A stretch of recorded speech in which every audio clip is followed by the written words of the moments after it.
The following is brought to you in part by a grant from the Foundation for White Well-Being.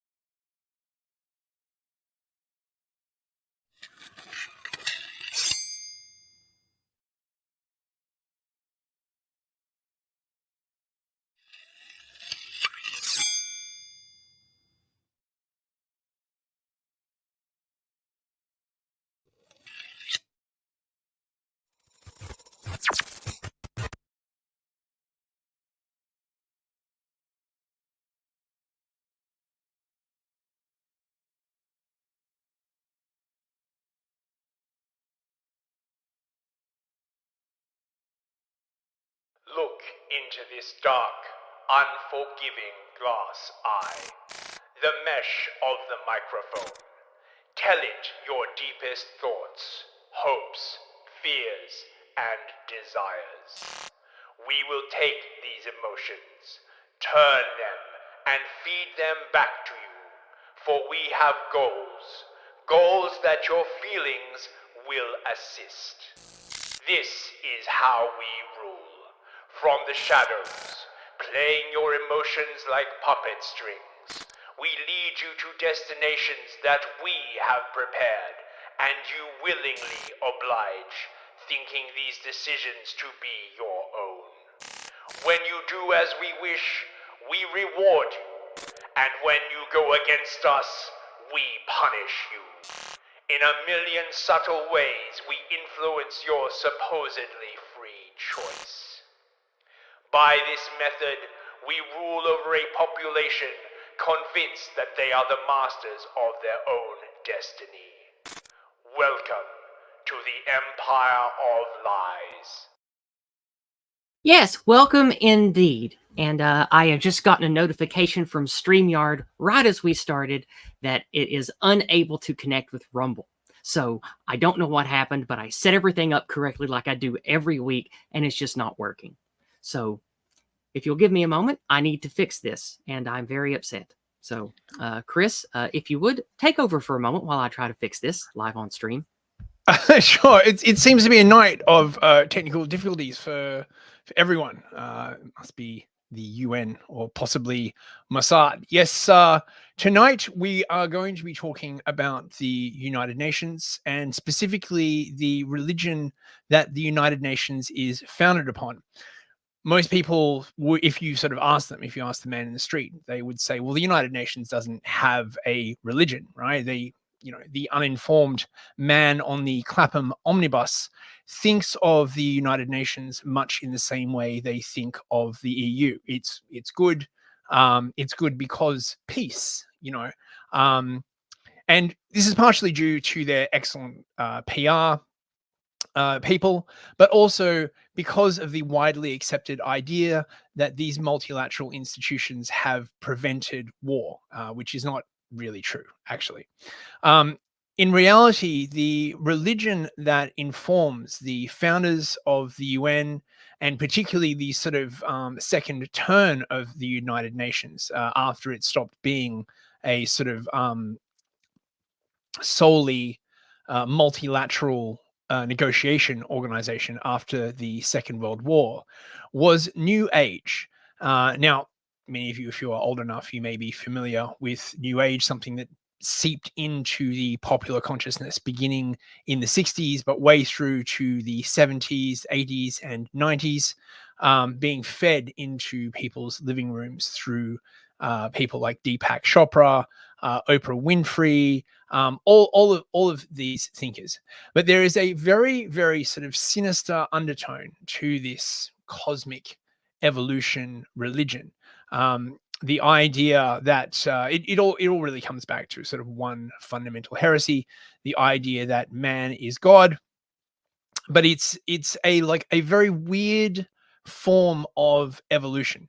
In contrast to the ideas of evolution as most people would understand it, Darwinian evolution, survival of the fittest, the changing of organisms over time to fulfill a certain purpose. The UN, groups like the Lucius Trust and people like Robert Mueller, who I'll be talking about, the Earth Council and all of these people, believe essentially in an idea of cosmic evolution. So, um, you're not just evolving as an organism to a suited purpose. You are evolving towards the universal omega point, which will be, world peace and everything will be awesome. Now, those of you who have been astutely watching this series will realize that these are the kind of claims that are often associated with totalitarian systems, because the totalitarians set a sort of universal, vaguely defined goal that no one can disagree with, and then go around essentially stamping on everyone in order to fit that goal. And through a funny concatenation of circumstances, the people who are charged with introducing and fulfilling this goal are also exactly the same people who stand to gain the most amount of power out of it. Funny how that works. Are we back, Yiz? No. There is an insurmountable incompatibility with StreamYard and Rumble that just manifested right now when we went live. It says that the connection address is wrong, but it isn't. I tried both through the RTMP and through the linking of the keys. It matches perfectly what is on Rumble with StreamYard, and StreamYard just can't detect it and is not going to run with it. So this stream will not be live on Rumble. I will, of course, upload it to Rumble, and it will be there. And those of you who are in the Rumble live chat right now, I have already told you to come watch on either Entropy, Odyssey, or YouTube for now. I apologize for this. I have no idea why it is not connecting or recognizing Rumble and StreamYards right now. So I'm not going to let it get to me. And I am sorry that this came up right now. I have no idea why it's happening, and it is quite infuriating. So I will say this. Thank you all for being here again. This is our 21st official episode of Empire of Lies, and I know that Chris already gave a lengthy preface for what this is about tonight, and I hope that you enjoy this presentation. This is a follow-up to what we covered last week about the most important and powerful hostile ideology or faux religion behind the anti-white narrative, behind the regime of today. And this, in my opinion, and in Chris's opinion, is the other major ideology or religion behind what is making everything terrible today. So, with that being said, I remind you all, this is an informative educational stream series. We will not be pausing to entertain chat or to respond to paid chats during the 1 hour stream, but we will be responding to them at the end. And so I would deeply appreciate any financial support to come to us via Entropy. That is what I prefer first. And you can also send hyper chats on Odyssey as well as rants on Rumble. And if you'd like to send short messages that get the most amount of your dollars to us using Cash App and PayPal, are your best options. And of course, I would deeply appreciate monthly subscriptions on my Subscribestar. And I'd like to remind you, I split all the proceeds of this stream series 50-50 with Chris here. So you are supporting both of us with the dollars you send in on this stream. So Chris, you already gave a lengthy preface. I got to listen to it while I was working behind the scenes here. I have nothing else to preface this with. Are you ready to begin the presentation? All right, you are muted, sir. Of course. All right. Thanks for that. I would have launched into my presentation. Oh, mate, tonight. Okay, yes. Well, let's go ahead and get into the meat and potatoes of this, and let me know when you're ready for me to play the videos. I have them uploaded and ready, sir. Okay. Take it away, Mr. Chris. Thank you. Many people are disturbed by the current direction of the United Nations. But not many realize that the UN has been infected by a strange new religion that informs everything they do. Suffused with New Age spirituality, the UN has taken upon itself a vast program of global transformation driven by heretical ideas of cosmic evolution, through which they will bring about a new and better world.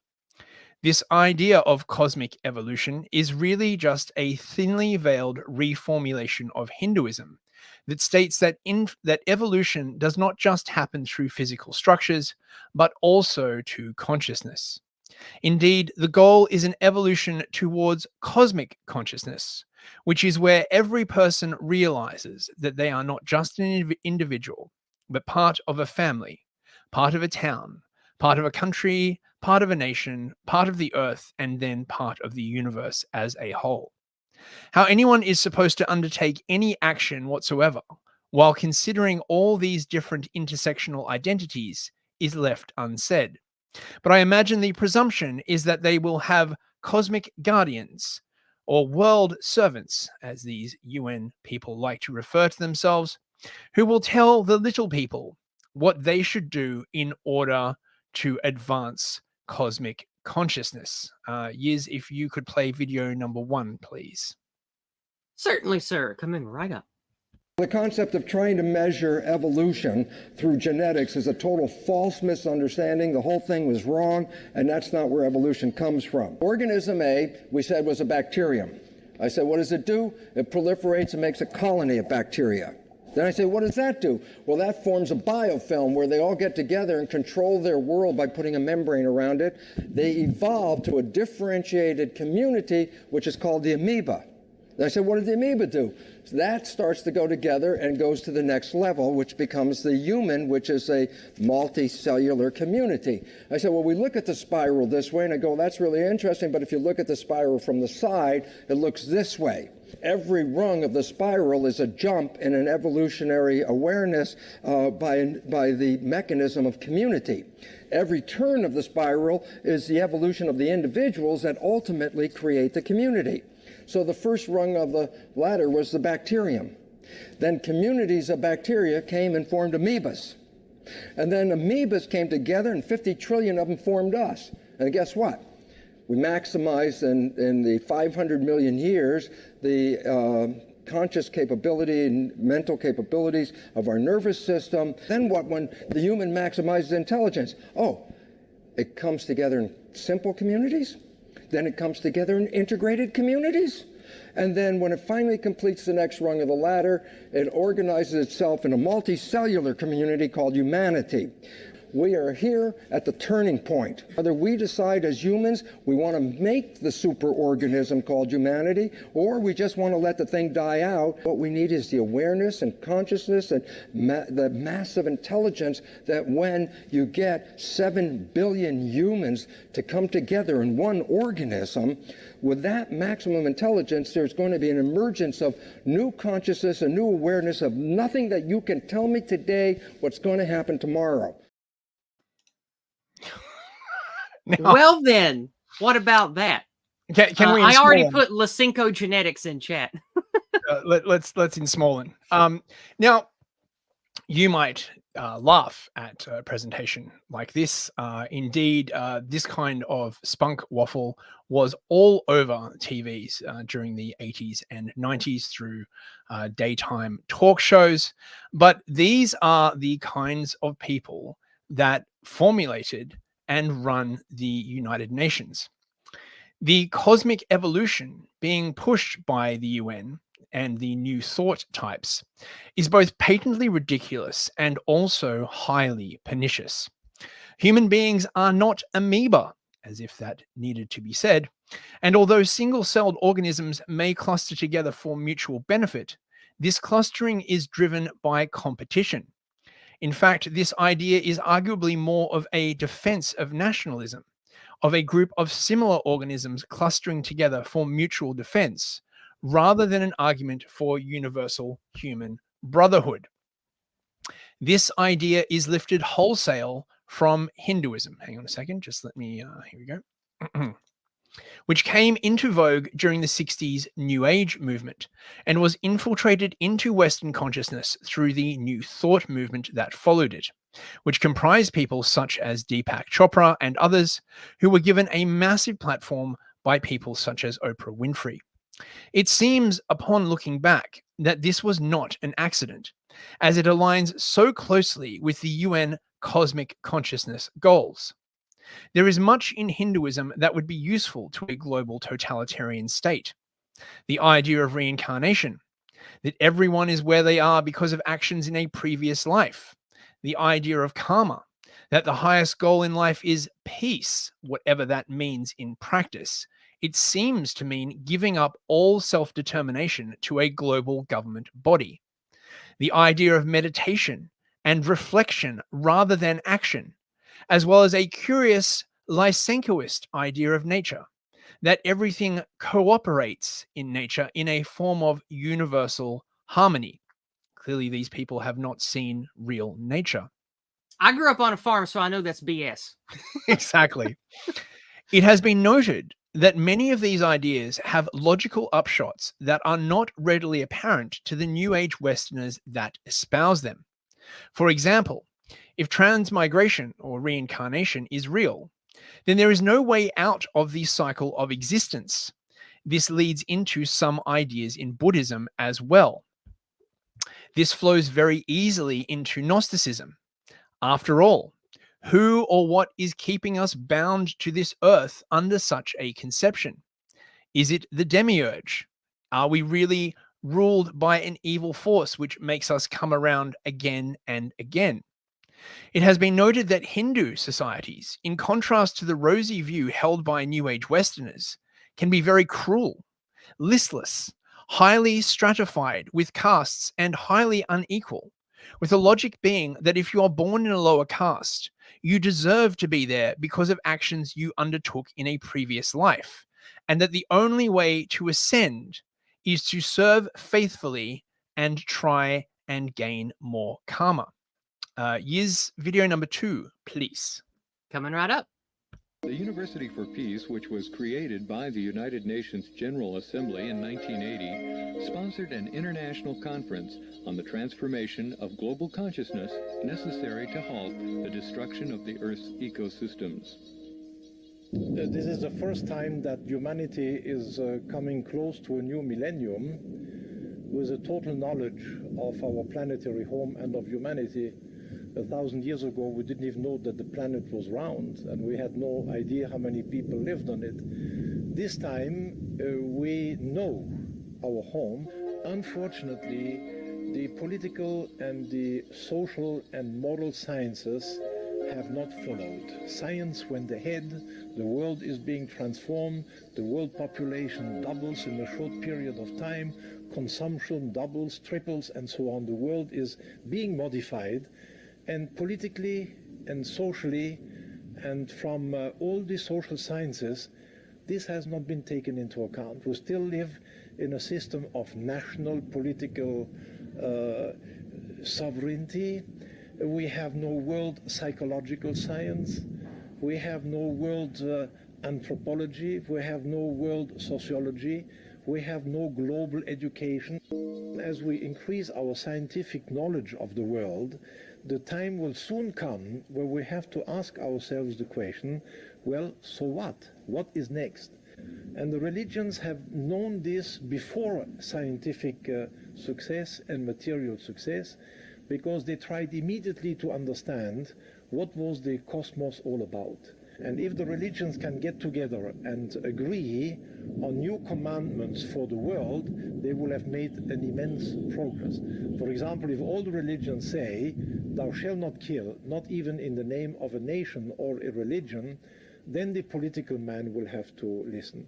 I think the religions can play an enormous role, and as we go to the year 2000, we have to prepare that role. I cannot believe that guy is wearing a cross. That was Robert Mueller, a career bureaucrat in the United Nations, or a world servant, as he liked to style himself. He worked at the United Nations for 40 years and eventually rose to the rank of Assistant Secretary General, a position in which he served as 3 different Secretary Generals. You could say that Mueller was the epitome of the UN deep state, a bureaucrat that stayed in a stable position at the head of the UN managerial state, while the putative head of the UN changed.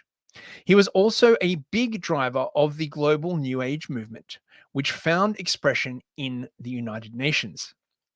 His entire thrust was not only for global governance, but also a new global thought regime, consisting of a new global sociology and psychology and education. Well, that He sounds was, familiar. yeah, I know, right?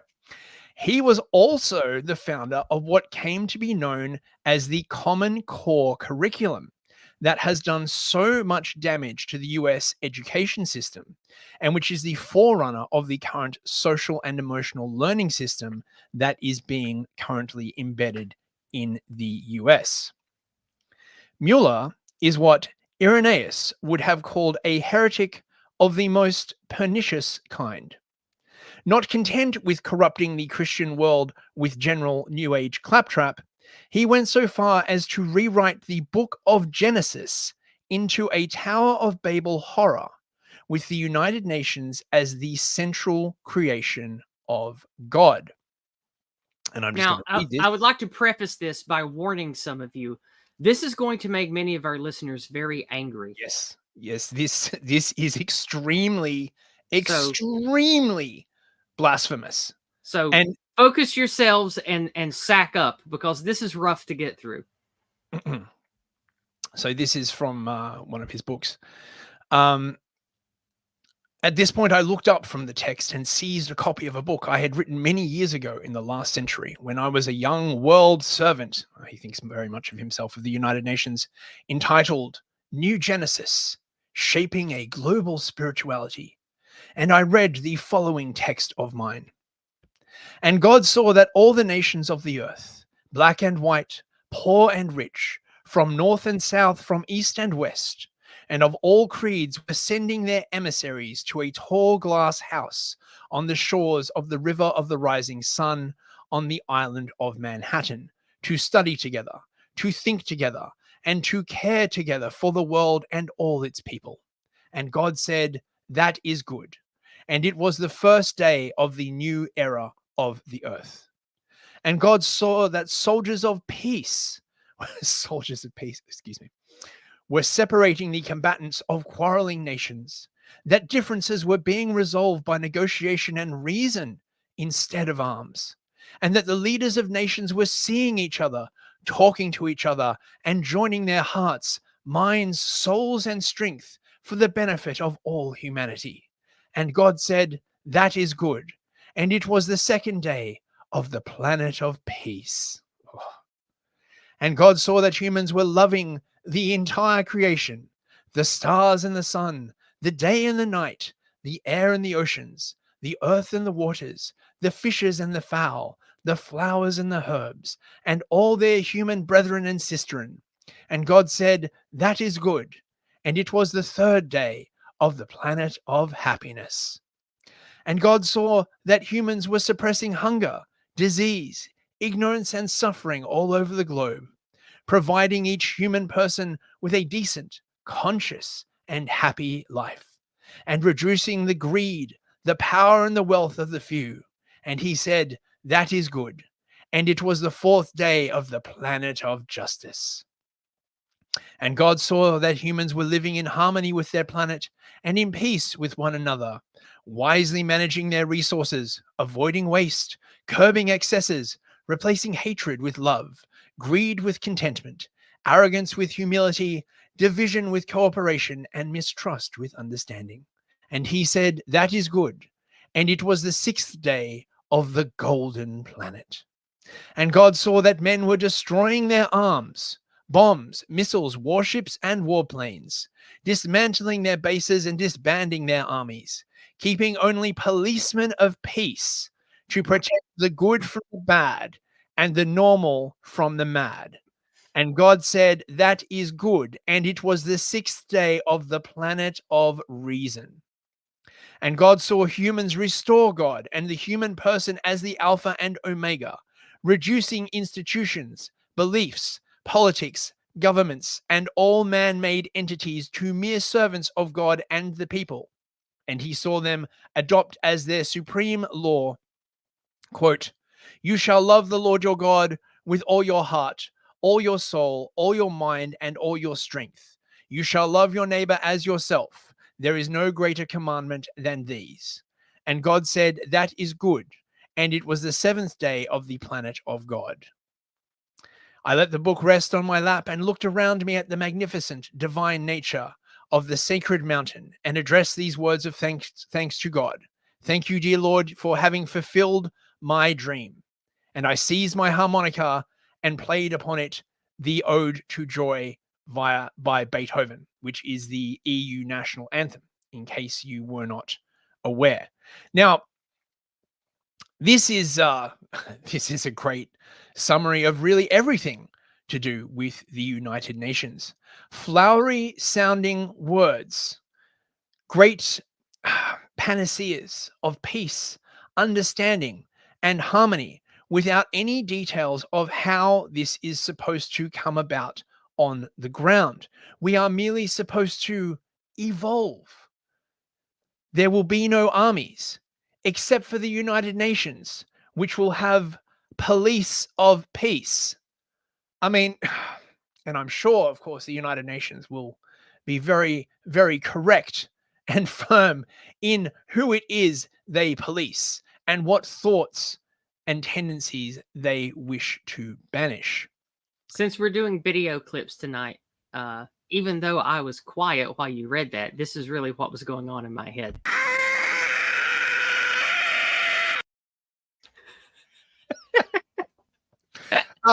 Yes. Yeah. Well, whilst I read that, I like to think of a large space marine being a heresy detected. This is the most heretical thing ever. This is not only this offends all three religions of the book. It's interesting to find something that can offend practically everyone Yeah, in one go. It's quite amazing. Because there's probably even a few Jews that offends too. Oh yeah, absolutely. Which is surprising. This is highly offensive to Muslims. This is just incredibly offensive.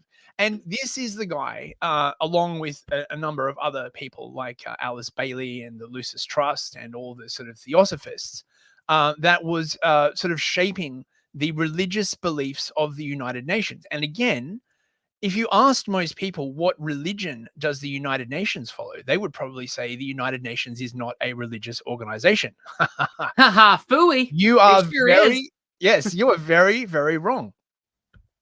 Mueller loved to make bullet point lists of ways to change the world. No doubt his career at the UN convinced him that he was destined to reshape the world, regardless of what the people of that world thought about it. In keeping with New Age principles, he seems to have believed that differing religions, far from being a source of diversity, were a source of conflict, and that the best thing to do would be to develop a New Age global synthetic religion.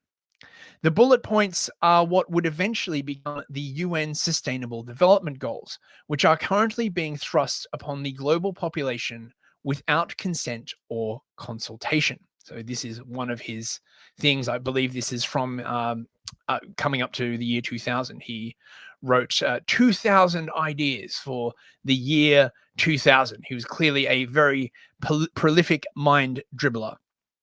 An agenda for the future. Our absolute priorities and objectives for the 21st century and the third millennium. This is another thing, by the way, the language comes through, is that he really believes that the United Nations will be a 1,000-year Reich. It is extremely creepy. He is always talking about setting the stage for the next millennium. The UN will last for 1,000 years. And this is just very, very creepy. So one, to make this... I'd like to point out, men who talk like this are not politicians. They're spiritually, religiously driven.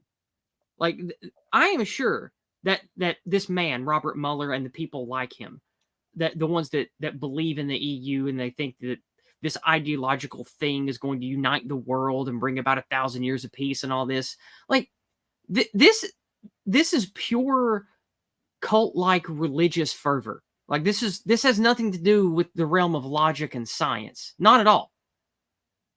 Absolutely. But it is even worse because when a man has faith in the divine, at least you could point to texts, divine texts that have made a stable society. Christianity is like this, Islam as well.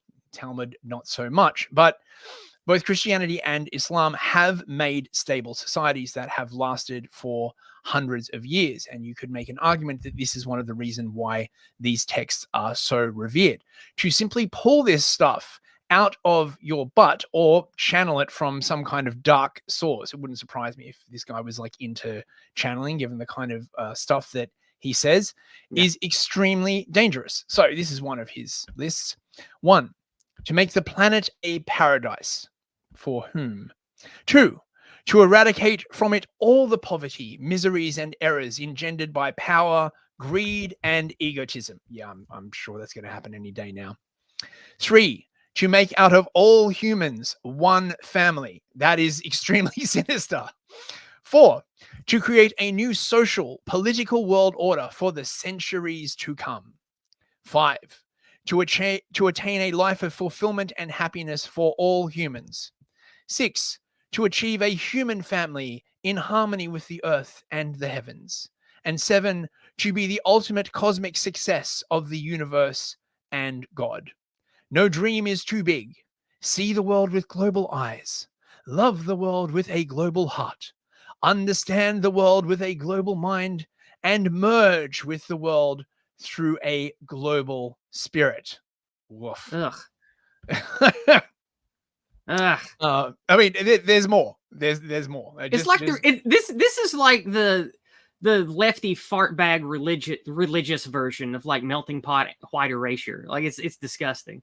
Oh yeah, I mean I mean technically it's the erasure of anyone who won't get on board. Angle. Yes, no, I know your angle, but I'm just saying, right? It you know, if no, totally. Like I've said for a long time, the anti-white narrative is we're first. Like the people behind this stuff, they don't want there to be anything but them. Yeah, and we know who them are. So go ahead, continue. You wonder who they pick on next after they've taken care of all the all the Westerners, right? All right. Today I dream. Someone fancies himself as a bit of a Martin Luther King. But should I? No, I won't do it the Martin Luther King voice. Or maybe I will. Well, I mean, he's doing a good job. It does make me want to shoot him. That all schools of this earth will teach about the United Nations, which is the young people's greatest hope, and will be their instrument of global action when they are grown up. That all schools and universities of this earth will teach peace and non-violence, and will become schools and universities of peace. That many philanthropists will help global and peace education at the world level and continental, national, and local levels. That the media, who have a major role as educators, will inform, teach, illustrate, and make audiences participate in the building of a better world. They're going to make audiences whether they like it or not.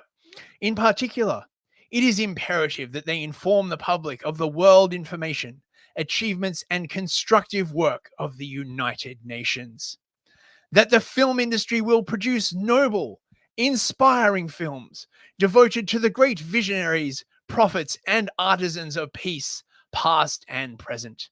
I dream of great films similar to that on Gandhi, devoted to the lives of Dag Hammarskjöld and U Thant. I think these are Secretary Generals of the United Nations, and Robert Schuman.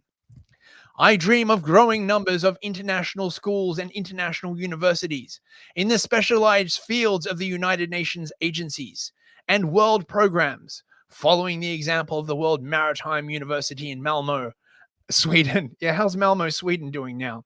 Of the United Nations University in Tokyo, and of the University for Peace in Costa Rica. I dream that all universities in the world will require that students should take a course on international organizations laboring in their fields.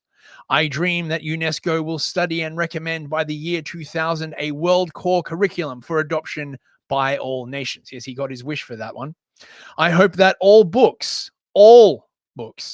manuals, and history teachings will include a chapter on the United Nations.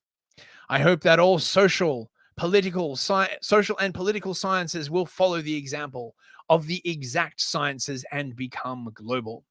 We most urgently need a global anthropology, a global sociology, a global psychology, and a global political and administrative science, planetics, and Gaia management. Planetics, by the way, was his newfangled idea for replacing political science. I dream that all religious education will teach peace and non-violence, proclaiming as the first cosmic and divine law on earth, thou shalt not kill, not even in the name of a nation or religion. I would add in parenthesis, especially not if that nation or religion is about to be wiped out. I dream that each country shall create a ministry of peace. Oh, mate, you can hear Orwell turning in his grave. And an academy or institute for peace, with local branches in order to guide and coordinate the efforts of citizens, schools, and local institutions and associations working for peace, non-violence, and a better world. The University for Peace could from time to time organize international conferences of such new peace departments. Oh my God, this is quite long. I dream of the creation of a world peace service that would allow young people from all countries to work together for peace and humanitarian causes instead of military service. I dream of the birth of a true world literature whose bestsellers would be works of peace and non-violence. Sounds gripping. I can't wait to solely read fiction based upon peace and non-violence. You see how incredibly totalitarian this is. This is absolutely creepy. I hope there will be established a global peace strategy which would reach from outer space to the atom, encompassing all aspects of our planetary home, the atmosphere, the seas and oceans, the polar caps, the continents, nations, regions, cities, and villages, and from the whole human family to the individual, encompassing races, peoples, cultures, religions, generations, professions, institutions, firms, the family, and all groups and associations created by the human race to attain a greater level of happiness and can I just say, quote, human race is probably my most despised meme pathogen. I cannot stand hearing that. It immediately makes my blood boil and makes me want to cave somebody's face in when I hear that said. Like, I hate that phrase. That phrase has done such damage. That makes me so mad. Oh, come on, Years. Everybody's fundamentally the same, don't you know? there are literally Chris, I will stab you. There are no differences between peoples at all. Have you read this piece of crappy pseudoscience I have on hand? Only 2 more paragraphs. This is a bit longer than I thought. Sorry about that, guys.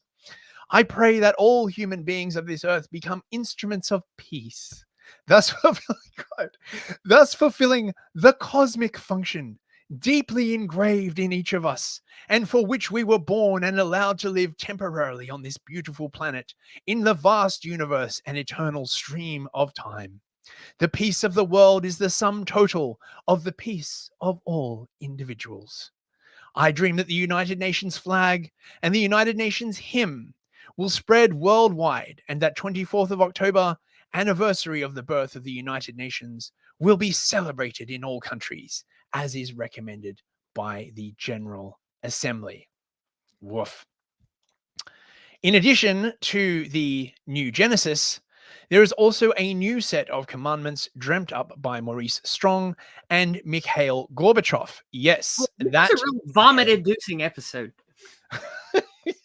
I hope the tone of my reading makes it a little less. Oh, it's good. It's good. It's good. No, so, I mean, I do enjoy sharing this ugly stuff because facing the truth is ugly, guys. Like, yes, the Empire of Lies entices you with smooth, slick technology and nicely made videos and honeyed words, but truth is ugly and nasty, just like this crap. Indeed. And the world is complicated and difficult and violent and unfair and racist and sexist and all that good stuff. And they don't want you to believe in reality. They don't want you to think reality even exists. Hence the pseudo reality. Go watch that episode too. And these problems of universal peace, when you get down to asking what will be done in order to bring this about, always devolve to totalitarianism. Yep. So this is the Earth Charter. I'm not going to read all of it because it is also similarly vomit-inducing. But as you can see, simply from the graphic that is on the screen here, the same globo homo colors. Always, always the different colors, the different shades of the rainbow. Once you see it, you can't unsee it. So, section number 1, respect and care for the community of life. The community of life. 2, ecological integrity. 3, social and economic justice. That sounds a bit like communism to me. And 4, democracy, non-violence, and peace. I'd Except, of like to course, point out that all of these words on this image, except the Earth Charter, we can leave that alone. All of these 4 things here, this is just NWO doublespeak. These things don't mean anything that they're supposed to conjure in a regular person's mind. Like all of these things mean totalitarianism, and we're going to punish and other everyone who doesn't ideologically get in line. Ecological integrity. Oi! Oh, you're not doing the ESGs correctly. Well, you lose your business. Yep. And then over on the social and economic justice. Oh, did you do a racism? Oh, did you do a sexism? Yep. Oi, we're going to have to take away your funding. Like, it's the same shit. Like, it's just, it's so maddening. I hate these people. You think you're qualified to look after your own garden? We'd better get a peace and environmental expert. A peace officer, yes. A peace officer to come and tell you exactly how to run your garden and your house and your lights and your education and your job, like everything. This is where all this SDG stuff started from. Yeah. Well, I mean, you've got people that are 50 and 60 years old now raised on this insanity, and they're the ones that are the managerial elites, functionaries in every business and every university. It's like like we talked about in previous episodes, the never-ending psyop propaganda is not really for us. They don't care about what we think. They only care about if we behave or not. This is to galvanize the dogma into their functionaries. That's what all this stuff is for. Yes. So, excuse me. Shortly after the Earth Summit concluded, this is talking about how the Earth Council came about, which was what gave us the Earth Charter. They just love to talk about the Earth, of course. Excuse me. A group of environmental visionaries and philosophers set about drafting this new global covenant. Various draft versions were formulated, but the radical and transformative nature of the document met with resistance from more conservative members of the UN bureaucracy. I would wager a substantial amount that they have now all been removed. In 1997, the Earth Council and Green Cross International, founded by Mikhail Gorbachev, I bet you didn't know he was a globalist, joined forces to form the Earth Charter Commission. The commission, co-chaired by Maurice Strong and Gorbachev, aims to have consulted more than 100,000 concerned world citizens. Do you think there'd be any sample bias in the 100,000 people that they consulted around the globe? The 23 members of the commission, which includes 9 Club of Rome members. Club of Rome, of course, famously is the organization that gave us the the book Limits to Growth, back in... oh my God, it was a long time ago, where they basically ran a very, very primitive computer model and did essentially the climate change thing, saying, oh my God, we're going to run out of resources. Everything's like, this was a very, very big deal in the 70s and the 80s. It led into Toffler's population bomb and this idea, we're going to run out of everything.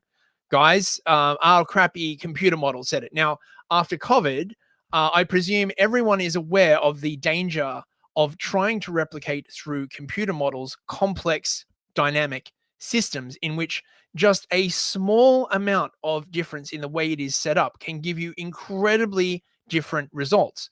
And since, of course, the world is so complicated that the only way you could model it would be to have another world entirely advanced ahead in time.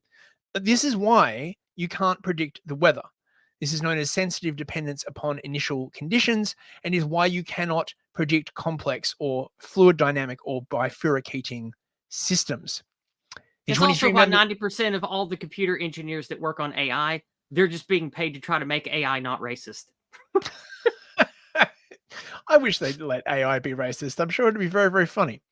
The 23 members... Oh, it is. I've seen a lot of AI responses that are quite lit. The 23 members of the commission, which includes 9 Club of Rome members, claim to have, quote, meditated prayerfully over every word and comma. I wonder who they were praying to. Oh, probably like the cosmos or something like that. The idea of a new, synthetic, rational religion designed by man to fulfill rationalist objectives is not a new one. During the French Revolution, the cult of reason was founded as a way to bend the religious beliefs of the people so that they would serve the new progressive state. And just a little aside on this, after the revolutionaries took over, they really, really disliked the Catholic Church. They wanted to dismantle it entirely for no religious animus whatsoever. They just, happened to be atheists and didn't like the church. But they realized that the people, the plebs, the unenlightened people in the street were not ready to give up religion. So they thought they would make their own, the cult of reason. They had parades and temples, and of course, no one believed in it, and everyone stuck secretly to Catholicism. However, while the cult of reason was an expressly atheist religion, the new theosophic cult of the earth is an ecumenical New Age hodgepodge designed to satisfy the most minimalist religious urges in man while still bending it to the desires of world government. So basically, they wanted to create a religion for bugmen because once they stripped everyone of everything that made them human and destroyed God and removed every piece of essence of humanity from the slave caste, they wanted to be able to still make them behave and create life and live as if they had reason to live, but sort of like how we're given fake food, like high fructose corn syrup and things made of just puffed up sugar and soy crap. Like, this is the religious spiritual version of fake goy slop. Yes, actually, you just prefaced exactly my next paragraph. Actually, I'm sorry. No, it's okay. This religion is an outgrowth of the idea that all religions are the same, that there is a lowest common denominator, which is usually called spirituality, that can satisfy the need for the divine in man by the means of a thin, flavorless gruel that is just nourishing enough to prevent complete starvation, but not so nutritious as to actually feed the soul in any meaningful way. To the seekers of a new world religion, too much religious feeling is a barrier to global homogenization, or peace, as they would say. To the reduction of every person to a globo-man, shorn from time and place, removed from difference and tradition. Ironically, it is the very opposite of the diversity that such people love to mouth with empty words, as they seek total conformity and homogeneity in all men, so that eventually all that will be left of different peoples and cultures are quaint stories and knickknacks that you can buy at souvenir shops. It is hoped that through this process, there will be a complete end to any kind of ethnic or religious grouping. At least that is the professed goal. One cannot help but notice... Sounds a lot like the anti-white narrative to me. Exactly. One cannot help but notice that certain religions seem to be preferred over others in this respect, with Christianity being the primary focus for destruction. These calls for world religion are also combined with calls for peace and disarmament, with the upshot being that it would only be the United Nations that maintains any kind of military force, presumably because the cultists residing there believe that they are the only ones capable of wielding military power for the right reasons, of course. Let me add something here to those of you who are listening. I know that some of you come here to educate yourselves so you can educate others. I'm an American, and I'm about to speak like one. Never trust anyone who wants to disarm you. They are an evil demon that needs to be cleared out and gotten rid of. Full stop. Based. I wish more people in the West had listened to your wise words. Yes. Anyone who has studied world history, of course, would immediately notice that this would conveniently gift to the UN total dictatorial power, something that the UN is very keen upon for all the right reasons, of course. This is the preamble to the Earth Charter. We stand at a critical moment in Earth's history, a time when humanity must choose its future. As the world becomes increasingly interdependent and fragile, the future at once holds great peril and great promise. To move forward, we must recognize that in the midst of a magnificent diversity of cultures and life forms, we are one human family and one Earth community with a common destiny. We must join together and bring forth a sustainable global society founded on respect for nature, universal human rights, economic justice, and a culture of peace. Towards this end, it is imperative that we, the peoples of Earth, declare our responsibility to one another, to the greater community of life, and to future generations. I just want to say that when people like this use the word peace, it's the biggest lie ever told. Nothing about what they want to achieve will be in a pursuit of peace. Because to annihilate the differences of man, national sovereignty, ethnic differences, racial differences, religious differences, would require an amount of oppression, war, tyranny, imprisonment, and killing unprecedented in the entirety of human history. It is the opposite of anything peaceful to get to what they want. Yes, but they're only killing the wrong kinds of people. And once they're all dead, they will have peace. Look, you can't argue with that, and if a few million people have to die, isn't that worth it for a global community working together towards a cosmic consciousness? Oh man, I hate this language so much. Life has many doors, Fed Boy. The discourse around the UN and things like the Sustainable Development Goals, the Earth Charter, etc., is always framed in the same way. We are at a crossroads, a pivotal point in history. This is defined as being in the grip of a global emergency. This moment must be seized. If it passes, then future generations will damn us for missing the opportunity. Normal modes of political action must be disregarded because of this crisis and because of the special time that we live in. Because the problem is global, global solutions must be instituted, and the only way to do this is to instantiate a world government, something which already exists and has for some time. People are only now noticing it because it is stretching its legs and because the next plank is to instantiate global taxation. A government is really only a government if it has the right to tax people after all. At the root of all of these ideas is the fundamental heresy that man is God, that it is man who decides what the truth is. This idea is now so embedded into Western civilization that many do not even stop to think about it. This is the root of why people think that man can be woman, why words can mean whatever we want them to mean, and why there is the belief that there is no right and proper way to order society. This is from a good website I found. Oh, well, you didn't put the links in. Anyway, from the days of Adam right down to our time, the devilish belief that man is God has danced across history, seducing millions in its path. Early church father John of Damascus identifies barbarism as the primordial heresy, the idea that man is God. Quote, barbarism is that which prevailed from the days of Adam down through 10 generations through to the time of Noah. It is called barbarism because of the fact that in these times men had no ruling authority or mutual accord, but every man was independent and a law unto himself after the dictates of his own will. This is from John Damascus, the fount of knowledge, cited in Political Apocalypse. These first two paragraphs are more coherent than anything these anti-white fart bags have that you read today have said. Like they are. It's such a breath of fresh air to hear something sensible.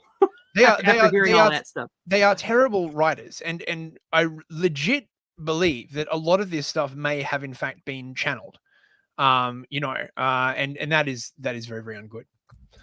After studying civilizations across the whole span of history, noted historian Arnold Toynbee concluded that the paramount religion of mankind is self-worship of man as God.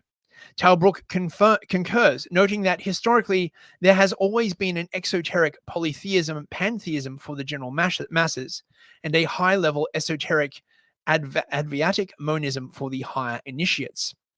For initiates, then, the Great Lie is the foundation stone of Hinduism, Buddhism, Sufism, Jainism, Sikhism, Taoism, the Kabbalah, the Greek Hermetic, Eleusinianism, and Gnostic beliefs, Neoplatonism, all the occult creeds from Theosophy to the Masonic orders, to the Rosicrucians and the New Age movement. The Great Lie is the belief that man is God, that his true identity is the immortal self, and that as God he will never die, and sin and depravity therefore are illusions, since this inner divinity is at man's core. I disagree. Conclusion. In conclusion, the United Nations is not your friend. Nothing as huge as a global government can ever be said to be anyone's friend in any meaningful sense. But to populations in the West, it is particularly pernicious. In order to realize the equal world of soft communism envisaged by the UN Sustainable Development Goals, the living standard of Western countries must decline significantly. The US and other Western countries must be content with a standard of living about that of Costa Rica, which means that economically everything must be done to disadvantage Western countries while propping up lesser developed countries. The massive hidden deceit behind this idea, of course, is the assumption that countries such as China, once they have reached parity, will simply decide to stop expanding. The world is and always has been about struggle and conflict. The most stable configuration under such a system is when two power blocks are equally balanced against one another. This is one of the reasons why the threat of nuclear war brought about peace for so long, because it gave every country that possessed them significant deterrence. It would be bad enough if the UN was a global government that was founded upon reasonable governmental principles. But the minds behind the UN and other multilateral institutions are crazy heretical cultists of the worst kind, who believe that all existing religions and institutions must be torn down in order to create the perfect world, to create the perfect man, all for the most noble of ideas: peace, democracy, sustainability. All of these expansive and fine-sounding words are so vague as to be different in the mind of every person who hears them, especially when the words can mean whatever you want them to in current year. Yet always, it is those cultists who have appointed themselves as the arbiters of religion, as the arbiters of peace, as the ones who will judge the entire world and bend its inhabitants to their will. And I would just like to end on this quote by C.S. Lewis. This is a great quote. Of all tyrannies, a tyranny exercised for the good of its victims may be the most oppressive. It may be better to live under robber barons than under omnipotent moral busybodies. The robber baron's cruelty may sometimes sleep. His cupidity may at some point be satisfied. But those who torment us for our own good will torment us without end, for they do so with the approval of their own conscience. Thank you. Right, that was really good, Chris. It was Thank a good presentation this week. Let's go back to Embiggen view here. Okay. I don't really have much to follow that up with. I'll go ahead and put up the shill banner because we're getting close to the end. I knew this would be a long one, so I didn't have a lot prepared for tonight. But after reading through his presentation today and reviewing the subject matter, I only have a little to say, and it's the following. After this, we'll read whatever paid chats come in, and we'll wrap up. I need to turn on my phone. I forgot to do that. Let me go ahead and power my phone on here to check Cash App. All right. Despite what your beliefs are, Christian, pagan, or non-participant, you must realize the ugly ideologies of the anti-white narrative, like what we discussed tonight and on our last stream, are an attack on Western people first and foremost, for reasons we went over a little earlier, and that I go on about a lot. Whether it's the neocon warmonger, the globalist technocrat, or the ideological purist of a single global state. All of these actors are anti-white because they are in direct opposition to anything natural or healthy for Western people, or whites or Europeans, whatever you want to call us. Ethnic solidarity, religious fulfillment, national sovereignty. These are what give our lives meaning and us as individuals, as well as lead to a shared healthy identity as a people.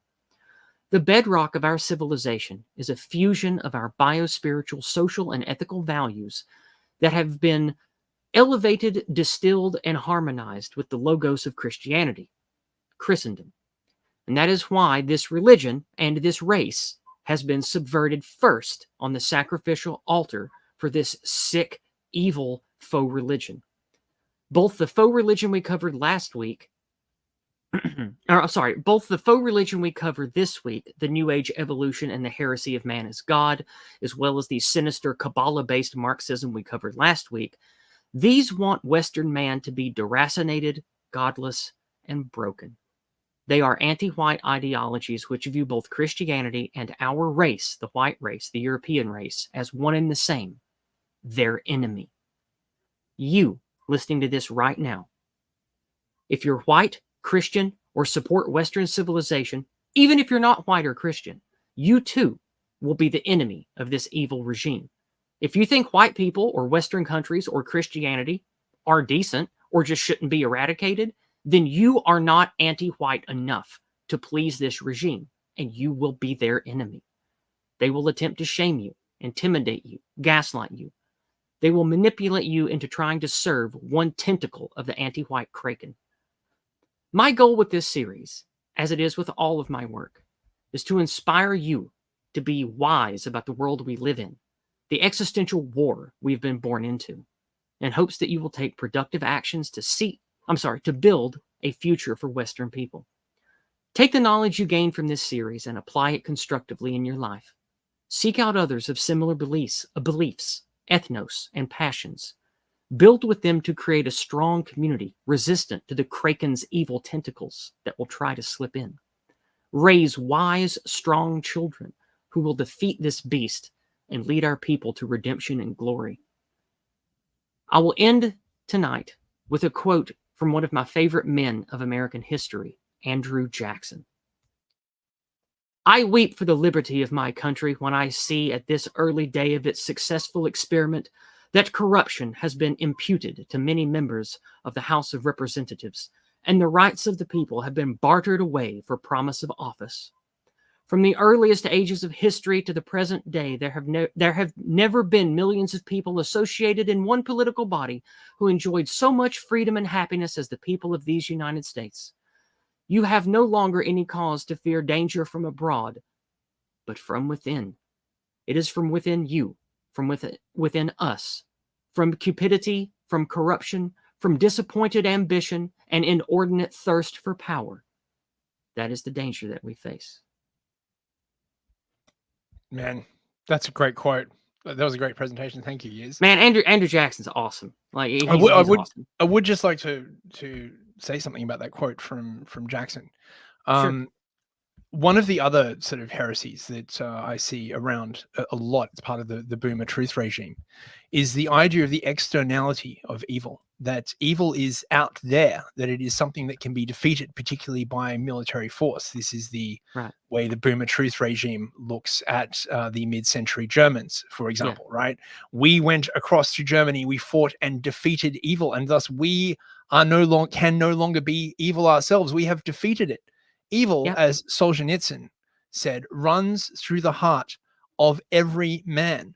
The way to defeat evil is for every man to try and be good, to look for the evil in himself and to conquer that evil, not to go out and conquer others. And I really wish that this framing would start to gain prominence again. Look not for the mote in your brother's eye, look to the mote in your own eye, and try and fight your own evil and your own demons in your heart. Yeah. And again, this is why I support and promote the Go Free method. It is an excellent tactical book to to help gird yourself against all of the Kraken's tentacles that try to slip into your mind and your life. And it gives you good tools of how to speak out against it and how to speak about things without triggering the people around you with the anti-white narrative meme pathogen stuff, the boomer truth regime stuff. Like Chris said, to this regime, everything they don't like and everything that threatens them is Nazis, is white supremacy and all this shit, right? And most people that you know and you will interface with that are older than 25, they're going to be encoded with all of these mimetic pathogens. And if you try to go hard on the Jews and wake people up to the JQ stuff, that rubs people the wrong way and it doesn't land.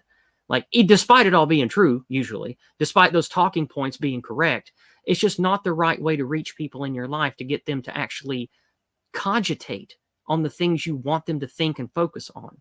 And so being of noble mind and of cautious word choice, cautious topic choice, that's how you can reach the people close to you and influence those around you. And like, Lord help me, I want a Jaceberg and Fed post every day of my life, but I don't, because I've learned that's destructive and harmful and just pushes people around me away. But taking the high road, being noble, using the go free method words, that kind of thing, I have a functional, good relationship with the people around me, my family, and the people in my community now. And I'm actually able to engage with them and at least get them to listen to and acknowledge the white erasure, the anti-male stuff, the evils of the transgender stuff, without them just rolling their eyes at me and being like, oh, Yiz is just off on this Nazi shit again. So like, that's why it's important to choose your phrasing, your topics, and your words carefully, because I want people to do better. I want people to build together. And those few of us out there that actually know this crap, we need to act responsibly and cautiously with all this knowledge, because most people just don't have the time or the capacity to absorb all this knowledge and be, hashtag internet racists. So like, most people are normal. They're not like us. So you got to be careful. You got to use wise, positive, moral tactics in influencing the people around you. So it's just my general message with this kind of stuff. So. Chris, anything you want to say to that, or anything you want to say to wrap up before we move to paid chats here? Yeah, sure. I just wanted to sort of talk about my earlier point a bit. I think this is one of the reasons why modern Western society always believes that the evil is out there. It is amorphous. They're always looking for an external evil, racism or the patriarchy or whatever. And if they look around for, an evil that they can fight, because they never look inward. They never think to themselves, perhaps, there are things about myself that, I could change, or they go over the top and they're like, oh, I must be a good person. Being a good person is a continual struggle. There's not some switch you flick that makes you into a good person. I mean, unless I guess you get a frontal lobotomy or something like that and become a drooling, harmless. They would if they could. They would do that to us if they could. Would. And this, I think, as well, is all through the thinkers that we were talking about tonight. Do you think Mueller looks inward and wonders whether he has an evil side? It sounds to me like he has convinced himself that he is entirely good, and I think this is a massive delusion. No one is entirely good. That's the whole point. Basically, you need to look at yourself and try and make things better and be a more noble and honest and forthright person. Yeah. Well then, this was a wonderful stream for me, despite how egregious I found the subject material. But let's now move to paid chats and see what people are saying to us about the stream. This is still not on yet. Come on, Cash App, fix yourself. We'll do Cash App later if there's anything there. We do have from our sister E. Essington over on Subscribestar, in again to support us financially. Thank you so much, sister. I deeply appreciate it. For $25. Thank you so much. $25 US. She says, I'm having technical difficulties too. I totally understand. Looking forward to enjoying the replay of tonight's EOL once things work again. Yes. Well, thank you very much, E. Essington. I hope you enjoy the stream, good sister. Thank you so much. Thank you. May your technical difficulties be short and resolved soon. Yeah. All right. Over on Entropy, we have some things. We have $8. Thank you so much, sister, from Mrs. Jess Horst. She says, "Hail Yiz," and sends 3 little white hearts. Thank you so much, sister. I appreciate that. All right. Next up, we have Simon JJ, longtime friend and supporter of the channel, just like Mrs. Jess Horst. He sends in another $25 US. Thank you. Thank you. And he says, "Another superb show." Well, thank you so much. Thanks very much, Simon. Appreciate it, mate. Yeah, I really do appreciate that, Simon. Thank you. And then we have Stumbling, our good friend Stumbling, who's been with us since we started the series.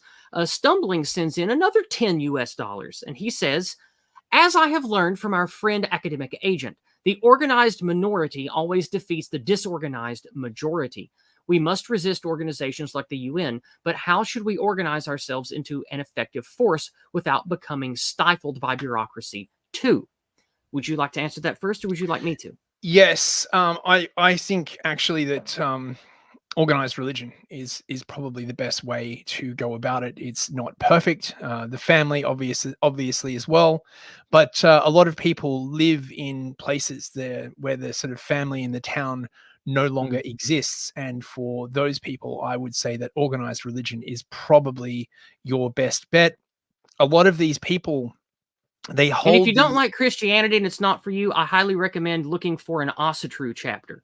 The Asatru Folk Assembly, the AFA. I hear that they are weaving together a lot of really healthy, good pro-white communities all across America. So look into them if Christianity is not for you. If you like, European folklore and European mythology, get involved with the AFA. these globalists, and the people that are always banging on about a democratic society, they love to talk about freedom of religion, even though, of course, if you read their esoteric texts, they believe in nothing of the sort. But it is very, very difficult for them to pivot on a dime. I suspect that groups like Orthodox Christianity are going to be the next in the firing line. Presumably, the line will be something like, "Oh, it's very extremist, or possibly anti-Semitic to be a Christian unless you're a Christian Zionist." But these groups, I think, as the pushback happens, will start to sort of come together more, sort of in opposition.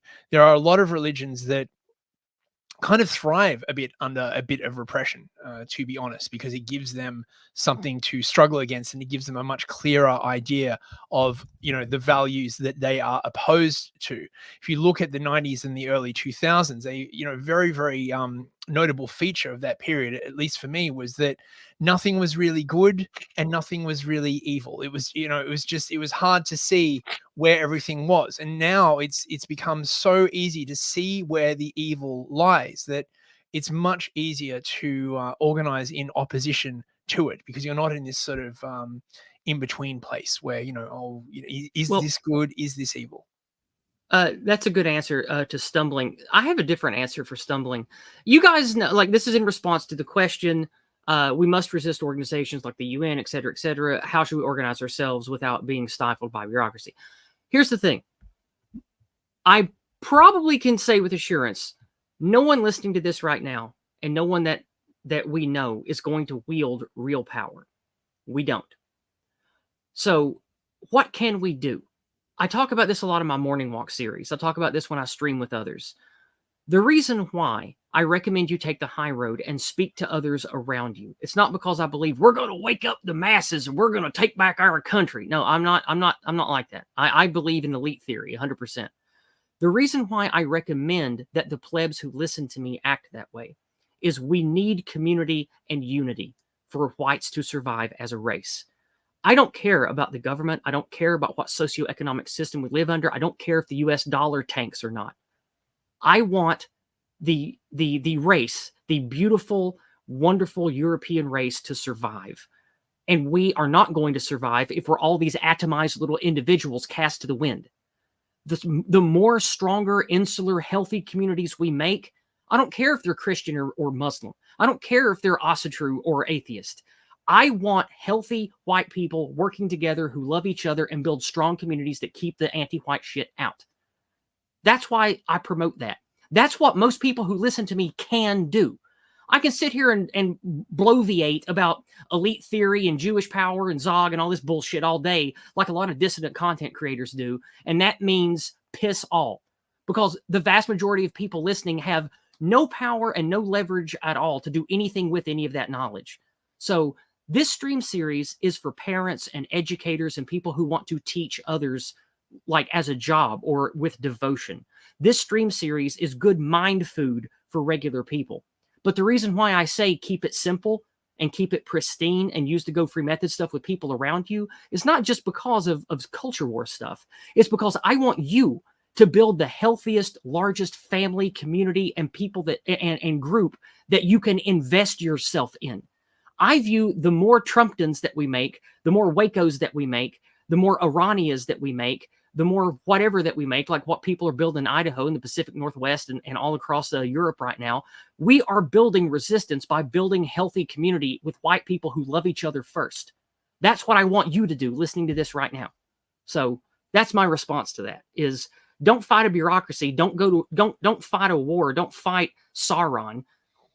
Build a healthy Shire that you can protect from whatever comes for it. And the more of us that do that, the better chance we have of our race surviving and us rebuilding from the ashes or taking back control as this hostile regime falls apart. So that's my answer to you stumbling. Because Sauron really is his own worst enemy, actually. Like, you know, he's prideful. He's prone to overreach. He's prone to grandiose ideas, totalitarian systems that never work. Sauron has a very, very limited grasp of history. Indeed, from his point of view, history is just a thing that you use to get what you want. He has no respect for truth or honor or real justice or any of these kinds of things. And these are massive deficits that, in my opinion, will eventually be his downfall. All right. We have even more over on Entropy that have just come in. Let me refresh and make sure I'm not missing anybody else. No, after stumbling, we had Mrs. Jess Horst come back in.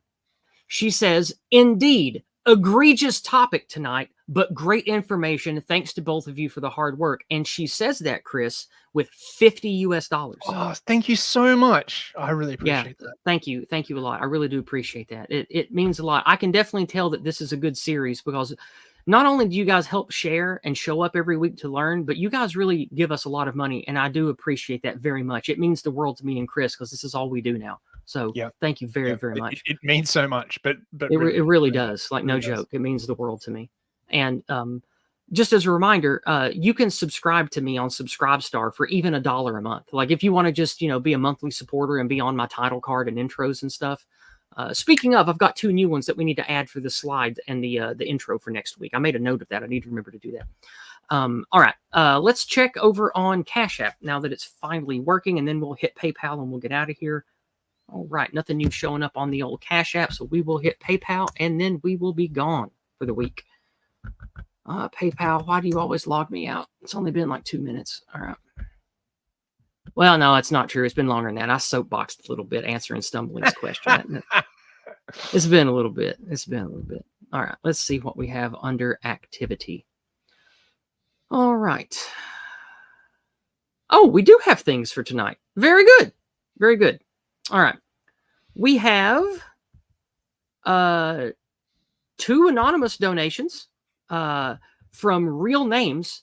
So I won't read them out. One from Robert and one from David, each for $10 US. Thank you so much. Guys. Thank you. No message, no words at all.